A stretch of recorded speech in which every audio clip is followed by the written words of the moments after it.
Welcome to Leaders on the Rise. I'm Lydia Pierre, founder and CEO of Pierre Branding Group. We help create stories that resonate with audiences to forge unforgettable, unique brand experiences. These stories ultimately become infused with all aspects of the client's branding, thereby turning entrepreneurs into media celebrities by growing their authority and helping them build partnerships with top influencers. We believe that every person has a unique message that can positively impact the world. Stick around to the end of the show. We'll reveal to you how you can be our next guest in 15 to 20 minutes. Let's go. Hello there, and welcome to Leaders on the Rise. This is your host, Lydia Pierre, and I'm here with Jamie BARLETT, President and CEO of PolyPay. Hey, Jamie. Hey, Lydia, how are you doing? I'm amazing. How are you doing today? I'm doing great. Thank you so much. That is awesome. Thank you for being on the show with us today. Yeah, thank you for the opportunity. I appreciate it. Absolutely, absolutely. And I would love reading information about you and who you are, but I don't like to read bios. So I want you to just tell us a little bit about who you are, your background, where you came from, and how did you start PolyPay? Sure, I'd love to, please. Well, I'm originally from Michigan, so I grew up in Birmingham, Michigan, and I made my way over to the East Coast for college at Wellesley College in Boston. And now I kind of reside over here in California. I'm in San Luis Obispo, California now, but I've lived and worked all up and down this state in San Francisco and in tech consulting for Accenture. I worked for Pacific Gas and Electric up in San Francisco as well. Worked down in LA and Orange County and in a little bit of your world in marketing way back. And now I'm here in San Luis Obispo, California, Central Coast area. And that's where I have founded PolyPay in 2014. And that's where I've been ever since. That's awesome. Awesome. And for those who don't know what PolyPay is, no, it's not a sheep. No, well, it is, but it's not our sheep. So yes, yeah, exactly. Sheep. No, not our sheep. No. So PolyPay is a payment processing system, right? Yes. And you started it as a solution to a problem that was, or void that was in the market when it comes to understanding the payment processing systems and helping people not to be taken advantage of, correct? Right, exactly. And I kind of grew up in a finance background. I had a father that was a banker for many years. So I was always sort of sitting and listening at the kitchen table about how you should take care of your money, how he was very honored to take care of a lot of other people's money, and that you should always respect, what people have built, and they need support and care whenever you can give them education. And that was the problem I was thinking about solving when I started to dip my toe into thinking about the entrepreneurial world. I thought, what am I going to be a solution provider of? And the payment industry, or what you could call it even just credit card processing payment industry as well, is rife with a lot of bad actors. There is a lot of subterfuge. There's a lot of baiting and switching with information and pricing and agreements, and small and large businesses getting taken advantage all over the place. And I thought, well, that's definitely something that needs a Batman or a Batgirl or something like that to answer the call. So I'm very excited that I started down that route, and it's been very fulfilling. And hopefully I've provided a lot of value to a lot of our customers over the years. That's amazing. And I know that this is an industry that not many women are in, not as owners, at least. What made you feel as if you felt there was a space for you in this industry? I think I was fortunate to grow up in a household where it was kind of very much, male versus female. It's very much a meritocracy. So if you're good at it, if you think you can provide value, doesn't matter, who or what you are. And going to Wellesley College was very much, it's an all women's college. And I was very fortunate to go there. And let me tell you, I'm sure you'd agree, Lydia, if you got 2,400 women clawing for ranking and for grades, and there's nothing more vicious than learning competition that way. So I definitely think I cut my teeth in an environment like that. And there are a lot of women in this industry in terms of sort of the sales side and some of the executive side. But when I first started out, I believe what I would call my company is an independent sales office, so an ISO. And I believe when I started out, I was only one of about 10 ISOs west of the Mississippi that were owned by a female. I believe those numbers have gotten a little bit better, but it's still very much a a small pool when it comes to those who are sort of in the C-level area of this business. Oh, that's amazing. I mean, kudos to you for taking on such a task in that sense, and really just putting yourself out there and being willing to just kind of really just stand out from the crowd. I mean, that had to be challenging, and just to keep pushing through. I mean, that's amazing. Well, thank you. I feel like as I get older, I think the roles will switch, but I think I was very fortunate to run into a lot of interesting networking opportunities and mentors, both male and female alike. So I think I've relied heavily on that. So my goal is, as I get more sophisticated and experienced in this industry and just in business in general, I have definitely in the past couple of years turned a different page in my life and have tried very hard to give back wherever I can, whether it comes to community or just to networking events. I'm hosting educational panels from time to time, both in the community or for small business centers for male and female business owners alike. I think that, you have to come full circle as an entrepreneur and as a business owner, because otherwise you're not going to be able to create more runway for other business owners in the future. That's amazing. And I really kind of really understand that. Not only understand that, but I co-sign that because I'm very big on mentorship. I mean, I don't think I'll be where I am today if it wasn't for all the amazing mentors and people who've guided me. And I know a lot of people find it difficult sometimes to position themselves to ask for help. And on the flip side, a lot of people don't want to share their knowledge. A lot of times you'll be surprised how many people just want to, as if they're threatened by the person. How do you feel in this space in terms of mentorship, and how has that, I know you said it's helped you, but how do you feel others can benefit, and what's a good way to position themselves for mentorship when looking for one? What do they look for in a mentor?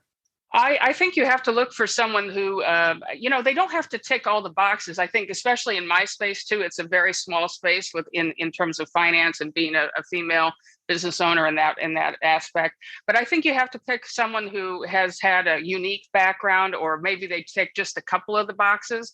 But as long as they've been out there, they've owned a business for a bit, whether they're just the owner themselves or they're one of a partnership or something, I think pretty much any kind of business owner. I don't think a lot of people I run into that are small business owners, when I talk to them about mentoring or volunteering or thinking that they could be of value, it's amazing, Lydia, how many people don't think they have knowledge that they can share, or they're belittling themselves. And I go, every piece of information is important, because I remembered when I got out there as a new business owner networking, my joke was I went to an opening of an envelope. I mean, you never know who you're going to meet, because that's the beauty of this crazy, weird industry and this world, that you never know. I've met some of my best friends when we were walking in, down the sidewalk to a new event, and I was nervous about going and I was afraid to talk to anybody. And you just start talking to the person who just got out of the car next to you because you feel like you're in third grade and it's the first day of school, right? And it's like, is anyone going to notice my brand new backpack? It was kind of like that. So really, information can be found anywhere. And I think people need to realize that there's walking repositories all over there, including yourself. Absolutely. And to your point, I mean, I think it's important for people to realize they have the knowledge to give. Even if you've just been through one step further than the person behind you, you can help them realize, okay, there's a hole in this step right here. Be careful. I mean, there's been plenty of times because I'm clumsy. It'd be the cute ones. I'm clumsy. So there's always someone walking in front of me who'll be like, Lydia, watch out for that step. And I'm like, oh, thank goodness that they were a step ahead of me to let me know to watch out for that step so I didn't have to fall in. And it doesn't mean they had to be miles and miles. Honestly, if they were too far ahead, I might not have been anywhere near them to be able to get that warning. So, I mean, everyone has, like you said, everyone's a walking repository for somebody and has knowledge. Absolutely. And even the failures aspect, everyone wants to talk about, oh, well, look at all my wonderful successes and checking off all the amazing experiences. I've had a lot of failures, and I think that I don't regret a single one of them. I don't think you can.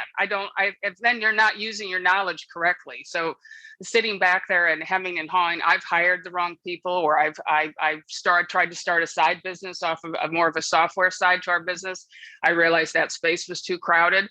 And so I stepped away from that. I mean, as long as you learn from your mistake, it's absolutely not a waste whatsoever. I mean, this whole world is going to be full of ups and downs, and people just want to look at that nice, beautiful straight line. And that's just not realistic. So I'm always happy to talk about my failures as well, because that's life, that you're not living truthfully if you're not encompassing all 100% of your experience. Absolutely. And it's all about being authentic, right? At the end of the day, You want to be able to be in a position to help others, but also be true to who you are and tell your story. Because especially I'm in the world of branding and all of that. So people connect with people because they're people, not because it's that emotional connection that you get, you know? Yes. Yeah. And you have to unhook that, that slick version of your, people expect of yourself. Because again, that's not realistic. And as you said, being authentic, I think that's the worst thing you can do to yourself as a person and both as a business owner is lie to yourself. It's one thing to lie to somebody else, but to lie to yourself, that's probably the worst thing you can possibly do. Right. And I say that all the time. So it's so interesting you touched on that because people will lie to themselves, Jamie. They will believe it. Yes. And then you have no one to blame but yourself. And you're not learning them. You're not learning. So you're destined to repeat that mistake. Right. So let's double back a little bit more and talk a little bit more about payment processing and how it works and all of those good things for those who may not know. So a payment processing system. Talk to us a little bit about what that is, because I know there's words like PayPal that are out there. Yes. Sure. Yeah. So there's, sure. And there's a lot of, I think people think of old school kind of point of sale systems or payment systems. You're thinking about, old school, everything started with a cash register, right? And now we've got these very slick point of sale systems. You've probably seen obviously things like Square has or PayPal, as you said. There's so many different ways now, especially in the light of the pandemic, when businesses were pivoting to try to stay in business. So you have your traditional brick and mortar businesses that have what we call like a tabletop point of sale system where you're either swiping or tapping to pay. That's your contactless kind of payment, they call that. Or you've got people that have an e-commerce business, so they're taking payments online. Or maybe you have someone who is a mobile business, like a landscaping person, or for instance, we have hairdressers that are always on the go doing hair for weddings or things like that. So they're taking payments on their phone or on an iPad. So that's their mobile payment. So there's this whole amazing, interesting kind of rainbow of ways to take credit card payments. And truly, I know people talk about that cards are, maybe cards will go away. I don't see that at all. I think that's going to be, maybe the physical cards go away, but now people are paying, with their phone, with their thumb, with all sorts of fascinating ways. So there's a lot of different ways to take payments. And I think with the spike of small businesses that have come up with through the pandemic, that's not going away anytime soon. So there's more and more small businesses now than ever, Lydia, that need ways that are to take payments for their services. And that means there's more people that need to be educated and understand what mistakes not to make when they're setting up their payment system for their business. Because if you don't take the time to do the research, to talk to somebody credible and figure out what you truly want, what you're willing to pay for, and what exactly are you paying for, you're setting yourself up for some real obstacles down the line. Absolutely. And I think that when you think of a company like PayPal or Square, you don't think of it as someone that you can actually call and talk to about those things. So I feel like that's what makes PolyPay different, because you can actually call someone and learn about it. Yes, absolutely. So we're based in San Luis Obispo, California, but we have customers in about 15 states right now. So we're all over the place. So we obviously you can use that line of local support, but we want people to feel like we're right down the street, even if they're in another state, because we're always available. We understand business isn't just 9 to 5. So we are available 24 hours a day for our customers. Even though we're a smaller business, we're very much about high touch. Don't try and call any 1-800 numbers. Let us handle the issue for you. If you have questions, call us. If we don't have an answer, I stress that very much with our team members. If we don't have an answer, we'll go and get it. But don't just make some sort of arbitrary answer. We want to be true to our customers. If we don't know, we'll go and find out for you. But if we can take that one thing, as you know, as a business owner, there's 9,000 things that you're managing at once. And our goal is if we can kind of take this one burden off of them, and one that is so critical too as a business owner, how are you getting your funds? How are you getting your money? They can go back to worrying about the other 9,050 things that they have to think about. So that's our goal, is taking that burden off of them. That's amazing. So can you share some of the mistakes that people generally make when it comes to payment processing? Because honestly, I don't even think about, I just figure I just do something that takes the money. I'm not thinking about all the other stuff. Sure. I think some of the biggest mistakes are they sign contracts that they put themselves in with, with a company or a provider for 3 years. We don't do contracts. Our goal is that we want to earn your business every month when that statement crosses your door. So a lot of people get kind of hooked into maybe a marriage they didn't want. And then they can't get out, or they have to pay a very large termination fee to get out, which a lot of small businesses can't afford. So they're kind of stuck in this loveless relationship for a while.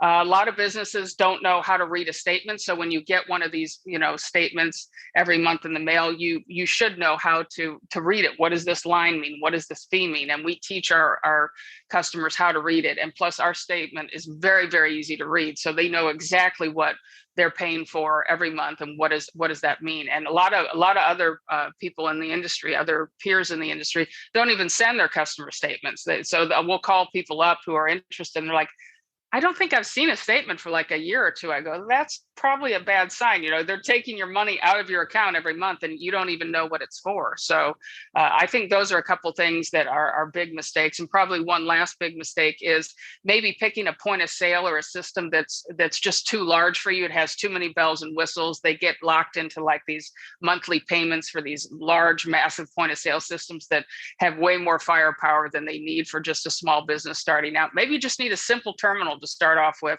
And then as you get more sophisticated in your business, you can get systems that have, for instance, like restaurants that have like table mapping for where your waiters are going to be, or they can hold a tab for a bar thing, for a bar, a ticket that's open. So there's ways to get more sophisticated. And I always suggest to business owners, let's start small and then we can scale you up, because you don't want to be handling something that might have multiple fees associated with it, that might be a very large lump sum payment that you just don't need, maybe 18 months down the line or something like that. But maybe that's too much to start off with. Oh, that's awesome. So do you actually consult with them prior to them getting one of the services? Oh, absolutely. We work with, obviously, that's the best way to start, is obviously if someone's brand new and they find us, or we connect with them, so we can kind of consult with them. Right. We don't charge for that at all. We just want to talk with them. What are your needs? How are you going to take payments? Do you need multiple terminals? Will you be walking around and taking payments from customers? So we love having those initial conversations. And then we deal with it all the time too, Lydia, where somebody is not pleased with what they have. It's either too much or too little. And we can say, all right, we've got a perfect, suggestion for you, a different terminal. So we specialize in that kind of research and knowledge that we can share with the customers. So it's always the most fun is when somebody's just starting out, so we can get them right on that right road. But we love kind of rescuing people as well and saying, ooh, let's fix this. It's fixable. Don't worry. A lot of people get so emotionally involved with it, and they get very upset by it, that it's one thing that they don't want to touch, or they don't want to talk about it, or maybe they're embarrassed about it. And I go, now is not time to worry about your pride here. This is about your dollars and your cents and your money. Let's worry about that later. Let's fix this. It's fixable. Don't worry. Right. No, and that's so key what you're saying. When it comes to people and their money and their finances, we suffer for lack of wanting to talk about it. It's like, Yes, it's crazy. I'm guilty. It's so critical, but I understand it's also a very hard conversation to have. My phrase for it, Lydia, is that it's intimate. It's very intimate to say, hi, can you please tell me how much your business is doing a month?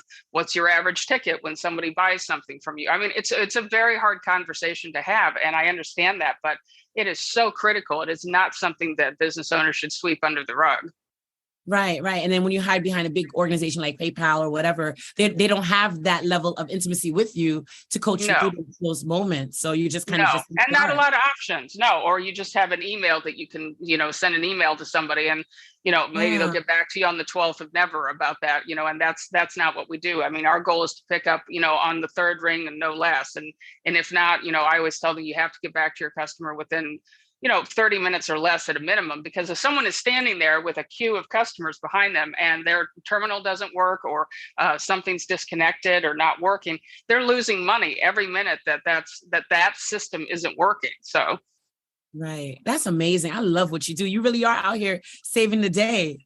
I'm trying. Let me check. I got to iron my cape. I don't know, but thank you for saying that. I think if you're good at, if you love what you do, you'll be good at what you do. So I hope that's how I feel that our team is. So we are all very dedicated and love and respect our business owners that are our customers, and are very grateful that they are willing to trust us with something that's so mission critical to their business. Absolutely. And the way that you handle them and the way that you care to educate them, to show them the way, because who would think that you actually need actual consulting? I mean, but now that you say it, it makes sense. You should be consulted on your payment processing system to understand how you get payments. And yeah, it makes sense. So I'm I might need I might need Always you, James. here. Always here. Yes. We have one of those intimate conversations because I'm not gonna lie, Jamie. I have that issue where I'm afraid to talk about my finances. I'm afraid to, because it's not always what it's cracked up to be, you know, especially being in the branding space. It's about what it looks like. It's not about what it is, it's the perception. So you get in your head about those things. And then it's almost like it becomes a self-fulfilling prophecy, because the very thing you're afraid of comes true because you're not talking about it. Yes. And my phrase is that I call it, you kind of a ode to Clint Eastwood, the good, the bad, and the ugly. Those are the faces I get when I have these conversations. So either there's the very relieved customer or business owner. It's like, oh, thank God. All right, this is what we can do. Then there's somebody who's very upset that, they can't believe what's happened to them. So they're very, just shocked and upset and overwhelmed and don't know what to do. And then you kind of run into those business owners, Lydia, that think they understand everything, or they've just been lied to so much by their previous owner that no, it's this percentage, I know for sure. And I say, well, just because they said it, that's what you think it is. And we run through the numbers with them, and it ends up being, should have been 2% for something, and it was 4.5 or 5. I go, that adds up, and they're just really shocked. So it's always an interesting conversation. You never know what you're going to have, but at the end of all of them, there's a solution. Right. And you're saying the best time, of course, to get them is right when they start off. Absolutely. But I mean, we can fix anything. We've helped businesses that have been around for 30, 40 years that have had multiple iterations of different, because that's neat too, to see a business grow and evolve, and they're at this point where they're ready for something else. But yeah, I think our favorite interaction is a new business owner that we can go, all right, you're all good. You've got your, as I'm using my little kid notion again, you got your pencil case and you've got your sharpener and you're all set. All right, you're now go run off and start your business. So that's always the best kind of conversation to have. That's awesome. So anybody who's an entrepreneur just starting out, of course, their team needs to start out with a payment processing person. So you understand how you take money. Of course, a business consulting, marketing consultant, of course. Yes, absolutely. But you need to have a payment processing system in place as well. So I'm gonna definitely keep that in mind, because we also do business consulting here. And I honestly didn't think in that space that's something you need to have on deck in the beginning. Because absolutely, or at least have a plan. Or at least have a plan. If you're not ready yet, at least start to do your due diligence for sure. And that can start with an assessment with you. Yes, absolutely. That we love to do that. We don't charge for that. Our goal is what I love the most about my business, Lydia, other than meeting and learning from other business owners, is that our business actually doesn't cost you anything. That's what I love. Our job is actually, we save you money. So, we're giveaway. We figure out and work with customers to give away terminals if we can, or extremely low cost. And then our goal is to be saving you money already from the get-go. When we take a look at your previous provider, that's what I love, is there's nothing you're worried about sharing, or there's no cost. There's nothing to worry about losing, because our goal is from day one, you're going to be saving money. So that's what I love to do, is I walk in there and there's no bill I'm handing you, because I'm going to be saving you money. So that's the double fun to it. Right. And that actually puts you in a space where you're just, like you said, you're just here to help them, and you can do it from your heart, because it's not about trying to incentivize them or anything like that, because it's just, I'm here to help you. Yeah, exactly. That's awesome. So how would someone take the next step with you? Where would they go? How would they reach you? What's the next steps? Sure. So we have a website you can take a look at. It's polypay.com, POLYPAY.com. Might run into a sheep, not us, but look for that. So there's that, or we're on Instagram at Polypay Processing. If you go to our website, we have a button there where you can hit contact us and can shoot an email off to us, or we've got our phone number on there if you'd like. And we're available whenever. Like I said, we know business isn't 9 to 5, so we've always got a team that's standing by. I've had team members that were out mowing the lawn and took a phone call. I had one of our team members was actually on his bike riding here in San Luis Obispo, and the owner called of a small deli, and he said, "If you don't mind seeing me in my spandex, I'll be there in about 10 minutes to fix your problem." And she said, "No problem." So he turned around and biked another 3 miles the other way and went and fixed her issues. So that's what we love to do. We know that, Saturdays, Sundays, midnight, businesses are open and taking transactions, and they need help. Yes, that's an amazing touch point to be able to have with your clients, to be able to be there and just kind of just show up. Yeah, exactly. And what I love too is that, that not only our customers respect us and are appreciative, that we get referrals from them, which is wonderful. And I joke that this is funny. This happened this past holiday season. Our team members got Christmas cards from our customers.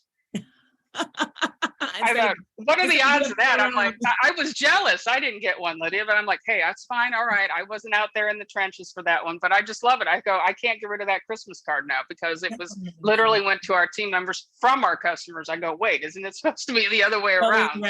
So that's, again, another sign from the universe. We must be doing the right thing.